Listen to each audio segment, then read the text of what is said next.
I'm Francine Lacqua. And I'm David Merritt. And this is In the City, Bloomberg's podcast connecting you to the conversations at the heart of the City of London. This week, we crossed the channel to consider the fate of Paris as a financial centre, something we've talked about in this podcast frequently, the rise of the Parisian stock market and the flow of jobs from banking into Paris. Well, we wanted to talk about European banking, but given the violent protest at Macron's pension reforms and the current situation on the ground, we hear from our very busy bureau chief, Alan Katz, on how much of this pro-business agenda can the president really see through. Yeah, some of the scenes from the streets with burning trash, violent protests, tear gas. Now in France, riot police have used tear gas and water cannon to clear protesters from the streets of Paris. As thousands protested against President Emmanuel Macron's decision to impose pension reform by decree. Well, the government and the unions are still at loggerheads. Those talks between the Prime Minister and the unions didn't even last for an hour before the unions walked out saying there was no point. Of course, protest is nothing new in France, but this time, what we were hearing, things feel a little bit different. And also, what comes after Macron? Will the French capital continue to be as friendly to finance?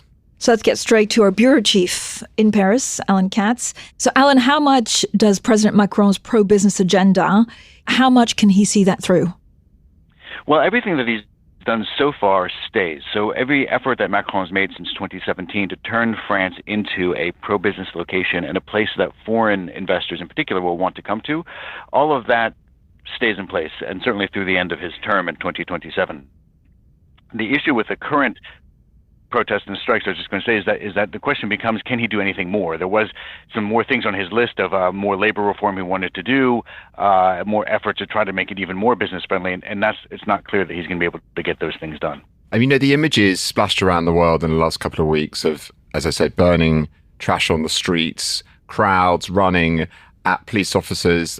King Charles cancelled his trip. These are very negative headlines, obviously, for investors, for institutions thinking about where they're going to expand their offices. What's it like on the ground now in Paris? Has the sort of violence dissipated enough and the trash been cleaned up so it's back to normal, or are those sorts of things still a concern? Well, Dave and Francine, you'll both be happy to know that the trash has been cleaned up. So the streets are clear in Paris. It no longer looks like New York on trash day. But for the moment, things are okay. Things are not burning anymore. Things have basically returned to normal. But that's in part because most people are waiting for April 14th. And that's the day that the French Constitutional Council will issue its verdict on whether or not the law that Macron forced through Parliament without a vote, the cause of sort of a renewed level of violence in these strikes. But that's when this Constitutional Council will rule on whether or not that's actually constitutional. And they can do two things. One, they can either say that the entire law is unconstitutional, perhaps because the government did not allow full and free debate in Parliament. That's extremely unlikely. It's only happened twice in the history of this Constitutional Council since 1958. Or much more likely, they could rule that certain parts of the law are unconstitutional because they don't fit in the type of bill that the government used, which was a supplementary budget bill for the Social Security system. If they rule that the latter, that parts of this are unconstitutional, the question then becomes, do both sides use this as a way to sort of step back and say, actually, there's parts that we need to renegotiate. We can discuss, senior employment or other things that have been on both the government's and the union's agenda, and we'll pause this implementation of this retirement reform for a few months until we complete that. That's one possibility, and a way to bring sort of peace back to the streets of Paris. It's unclear whether or not that will happen yet. Alan, why is there so much anger? In the past, we've asked, is France reformable? So it's a good question. Is France governable or is France reformable?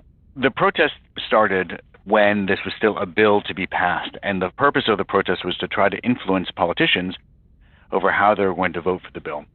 The violence really came about after Macron forced through the bill without a vote, it's a legal process in France. It's called 49.3 after the article in the Constitution that gives the government this power. But given the amount of time the government had spent saying that they intended to go to a vote in Parliament, to then at the last minute say, actually, forget it. We know we're going to lose this vote. We know that this is unpopular. We know that we can't even get a majority of parliamentarians on our side, so we're just going to push it through with this other legal system. That really caused a big upswell in violence and I would say a pretty high level of not necessarily anger from some people, but dismay from many others over the way that this is being done. I think that's been it's turned out to be a real problem for Macron and for his government, that the perception is that they are trying to push this.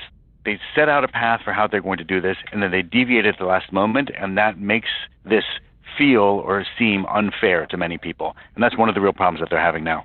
Alan, have you ever seen this level of chaos on French streets? It was pretty embarrassing that they had to cancel King Charles's visit to France. It was extremely embarrassing. I have, but not since 1995, which was a long time ago. But if you recall then, there was 3 weeks of sort of incessant strikes over retirement reform again at that time. And again, transport in Paris was totally shut down. And back then, no one had, very few people had internet access. No one had mobile phones. And so, everyone had to trudge to and from work. And it was snowing for much of the time. So I remember that actually as being the worst strike moment in the 25 odd plus years that I've been in France. But the King Charles thing was quite a dramatic moment, right? Having to cancel a visit of a foreign head of state, one of your, despite the ups and downs that France and the UK have, one of your very closest allies. It's it is quite embarrassing. They did it because there were lots of messages on social media about trying to create or get together big protests in Versailles, which is where King Charles was supposed to address Parliament and where he was supposed to have dinner with Emmanuel Macron. Certainly, the police could have. It would not have degenerated into chaos, but the level of police presence, I think, would have to have been so great that it really would have been a bad look for Macron, both in terms of how it looked to King Charles, but also how it looks to the French people, right? If you have tens of thousands of police and then you're dining with a foreign king in Versailles, of course, the place where French kings used to live before the French Revolution, I think in general that was really the overriding reason that they canceled, is that politically it was going to be very, very difficult for Macron. Alan, thank you so much.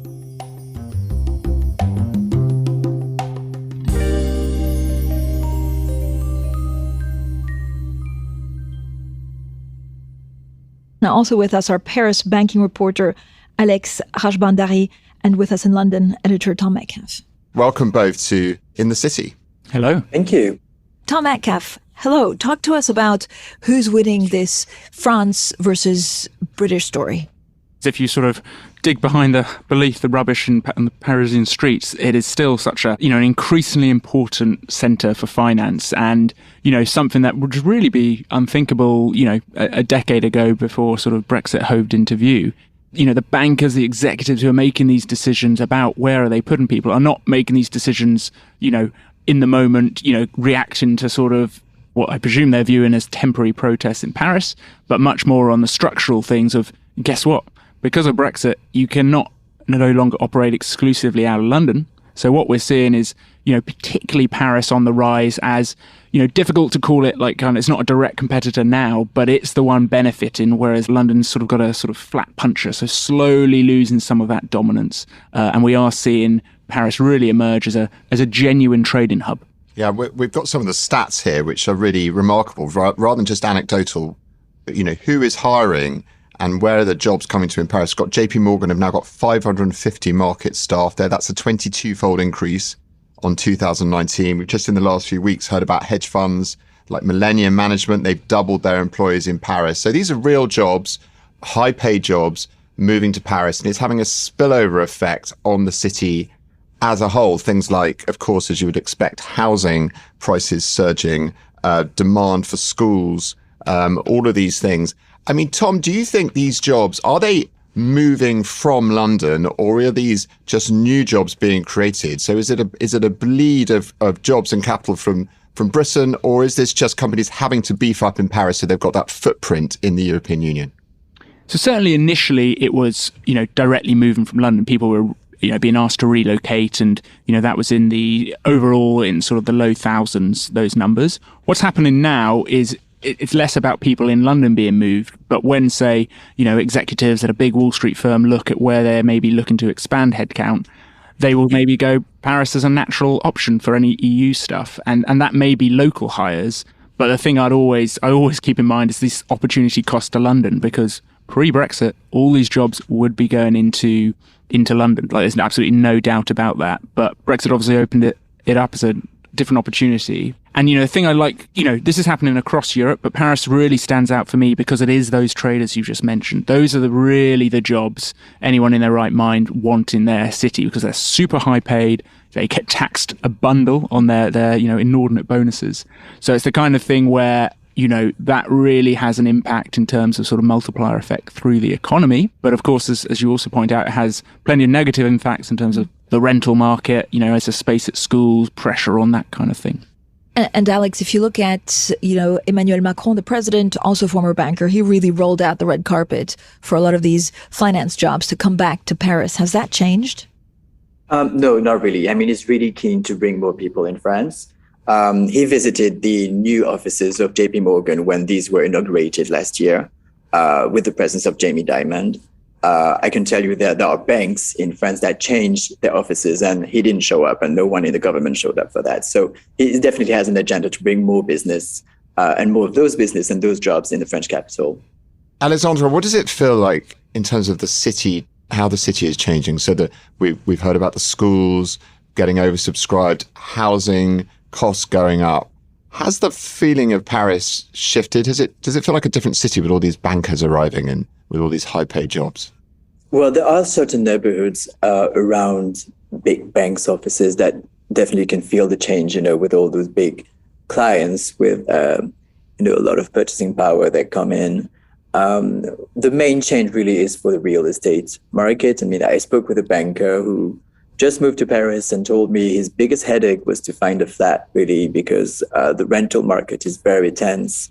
Everybody wants the same thing, a flat with an outside space and a beautiful view over Paris. And so there's not enough space and not enough of these flats for everyone. So this is the main hurdle when people come to Paris. They don't tend to be the biggest apartments in Paris either, do they? Just historically. Yeah, also, I mean, they want over 200 square meters, which is not very common in Paris as well. So it makes the equation quite complicated. Is that going to breed a bit of resentment? I mean, are people thinking, gosh, why are we being squeezed out of these nice bits of central Paris by all these bankers? I would say these flats were already the ones that people with those kind of jobs were having. It's just that it makes it even more complicated for people to come in. I mean, there is a difference. I mean, okay, so the real estate prices in Paris have gone up quite significantly in recent years. And it was because of the interest rates being really low, but also Brexit bringing in a lot of jobs. And yes, indeed, people are getting squeezed out of Paris. But I wouldn't say it's, the average trader in Paris that thinks that he has to move away from Paris now because the people coming from London are taking his place. Tom, how's it feel on the other side of the channel then? I mean, London obviously has not had this big upswing in jobs, but what are the plans for the banks in the city? Are they still hiring? Yeah, look, everyone's talking a good game here. And to put it into context, London is still the big beast of European finance. This is Paris and other EU financial centres are coming from a fairly sort of small base. So, those figures of, I think JP Morgan have about 550 traders in Paris or so. Currently, I think in total, JP Morgan has about 19,000 people in the UK. Right. Now, albeit they're not all traders, right? So there's a long way to go to close that gap. But the momentum is all with Paris. And I think the atmosphere in London is, people are sort of adjusting to this post-Brexit life still. And, I think there's some people who are saying, great, this is a fantastic opportunity for us to, if we play it right, to become this completely new international financial centre, kind of leave the EU in our dust. And then you have the sort of the Ramonas or whatnot just sort of saying, well, this is just structural problems we've created for ourselves. And, I do think there's a small subset, no one's saying Brexit can be reversed, but they're hoping that maybe closer ties with Europe could come. So, there's still a lot of debate here. And, London is still in a strong position, but it's definitely not going in the direction I think, its biggest boosters would want. Alexandre, what's the infrastructure like? So you mentioned finding flats, but what about the schools? A lot of the top earners at a lot of the big banks will have kids that don't speak French. Yes, that's true. And they don't want to put their kids in the French system. And they're struggling to find places in schools, in international schools in Paris, because there are not so many of them. New schools are opening once and again, but it remains, the infrastructure is not there yet. I was speaking with the chairman of one of the biggest international schools in Paris, who was telling me that he was looking in the long term for a new building to get a new school going, but it's still there. I would say it's complicated and it's a complicated equation for them. But banks, when they move traders, they are in touch with schools, so they do try to put their employees' kids in those schools when they can.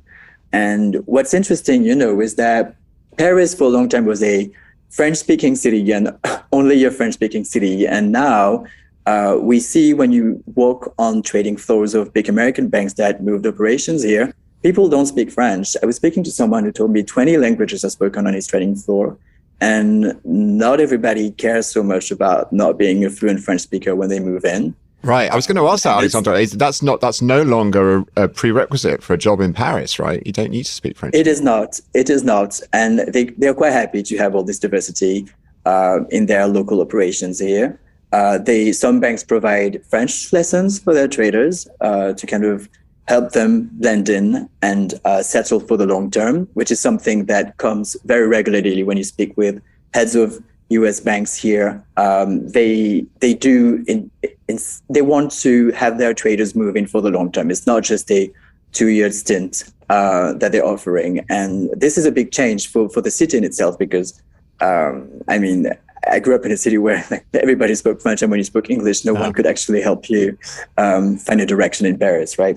Yeah, and so it's become, I suppose it's a French word, isn't it? Cosmopolitan, I suppose, it's French, Paris, as opposed to, I remember as well, years ago going to Paris, and you would struggle to speak English with a taxi driver. That's all changed enormously, I feel. The city feels more international, right? Definitely. It's changed a lot in recent years, and now people are kind of rolling their tongues around English, even if they're not really confident with it, but they do try, and that's a big change for the city. Tom Metcalf demanded I say "C'est la vie, London."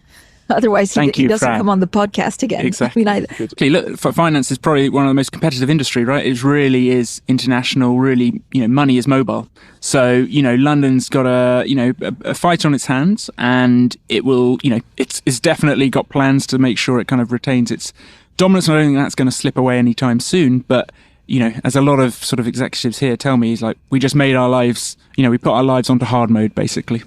But we've got a government now, haven't we, Tom, in Britain, who are regaining a bit of credibility on the global investor stage. We had a lot of plaudits for how they swiftly dealt with the SVB situation, orchestrating that deal with HSBC. We've got a former banker, obviously, in Downing Street. And in France, we have a president preoccupied with trying to quell protests, popularity really plunging. Is the ball now slightly more in the UK's court in terms of setting up the sort of regulation, the sort of climate to let the city thrive now that Brexit really is slightly a bit more in the rearview mirror, isn't it? Yeah, exactly. And I think that's been the biggest change recently is on the political side. I think there is a sense in the city that, the UK government is much more open, has their back of the square mile, which really did not feel like it was the case, certainly during the Brexit negotiations and even afterwards. So that's been a change. And look, the UK has so many sort of fundamental strengths, whether it's the legal system, English as the primary language, and this massive, hub that's already in place with all the talent, all the sort of tech wizardry that you could possibly want. So, I'm a big optimist for the City of London. It's just at a moment where, perhaps, Paris has got a slight advantage in terms of pulling people over. So, Tom, we're not moving to Paris. Not anytime soon. Dave, you're not moving to Paris. Well, maybe we could do the next episode from Paris. I wouldn't mind doing. Maybe we could do it in live. Deal. Only if they clean up the streets with no rubbish, please. Alexandre, if you could take care of that. It's in the process of being cleaned. Don't worry, Francine. Brilliant. Alexandre, who has first mover advantage? So I think Bank of America were one of the first ones to have traders there. JP Morgan also has quite a big presence. Does it make a difference if you started moving your staff there 2-3 years ago? And again, in the global scheme of things, these are still pretty small numbers from these big Wall Street titans. Indeed, but it's a very competitive market. So banks moved here mostly because of talent. because a lot of traders in London already or in New York were coming from French engineering schools, and they are French-speaking, they are French nationals. So there was a lot of talent to dip in when you moved to Paris. So definitely for Bank of America, who moved here and decided to set its operations, European operations here, there is a first mover advantage. Also, French banks pay less, so they poach a lot from French banking teams and French trading floors. But overall, I mean, all the banks I've been speaking to have told me that the operations they moved there were staffed with a mix of relocations and local hires. So there's no clear picture of who gains what in this process. I would say that there's a first mover advantage when you want to poach in French banks and get the best talent there. And then, you bring in the other people in London that want to be in Paris and be in a trading floor that has a view on the Eiffel Tower, on the Arc de Triomphe, because this is exactly what it looks like when you walk on those floors. Great. Thank you both for joining us. Thank you. Thanks for listening to this week's In the City. We'll be back next week. If you like our show, please head on over to Apple Podcasts or wherever you listen to podcasts and rate, review, and subscribe. It helps people find our show, so please take a second and leave a rating. This episode was hosted by me, David Merritt. And me, Francine Lacqua. It was produced by Summer Sadi, Mariful Hussain, and Moses Andon. Additional editing by Blake Maples. Special thanks to Tom Metcalf, Alexandre Rajbhandari, and Alan Katz.